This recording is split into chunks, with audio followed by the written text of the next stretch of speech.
Rail স্টেশনে আসলাম আমি বদরপুর।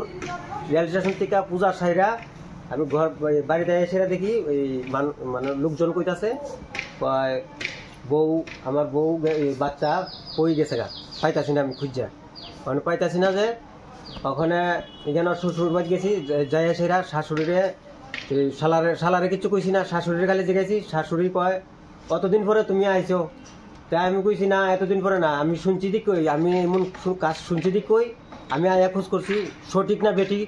যদি এটা সঠিক হয় তাহলে তো আমার সঠিকভাবে কাজ করতে হইব, বেঠিক হলেও বেঠিকভাবে কাজ করতে হইব। এই কারণে আমি এই মানে সবার কাছে অনুরোধ যাতে আমার বউ বাচ্চা যাতে পাই। তোমার বউ কবে নিখোঁজ?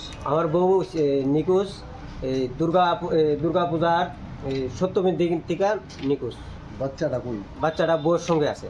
তোমার বাড়ি এই সোনাতলা। কি নাম তোমার বউয়ের? সোনাতলা সামরটিলা।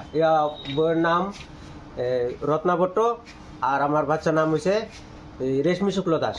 তোমার নাম? আমার নাম সঞ্জয় শুক্ল দাস। থানায় কোনো কমপ্লেন করছো না, এখনো অবধি কমপ্লেন করছি না, কমপ্লেন করতাম না। আমি চাই আমি এই মানুষের সহযোগিতায় হিসাবে মানে আমি কমপ্লেন করতাম, চাই যাতে আমার বউ বাচ্চা পাই। তুমি যে কইছো পাড়ার মানুষে কইছে, পাড়ার মানুষে কিতা কইছে? কইছে আমি আমার পাড়ার মেম্বার প্রধানরে জিগাইছি, ঠিক আছে তুমি থানার মধ্যে যাইয়া অ্যাপ্লিকেশন লেখো, লেখলে পরে দেখা যাক বোঝা যাক, যদি পাওয়া যায় তো ভালো, আর না পাওয়া গেলে এখন কিচ্ছু করার নাই, মানে খোঁজাখুঁজি করে বাই করতে হইব, এই কথা কইছে। তোমার কিতা মনে হয়? আমার মনে হয় আমি পামো, আমার আশা আছে। মানে পাইবা তো? তোমার বউ কই গেছে এটা তুমি কিতা মনে হয়?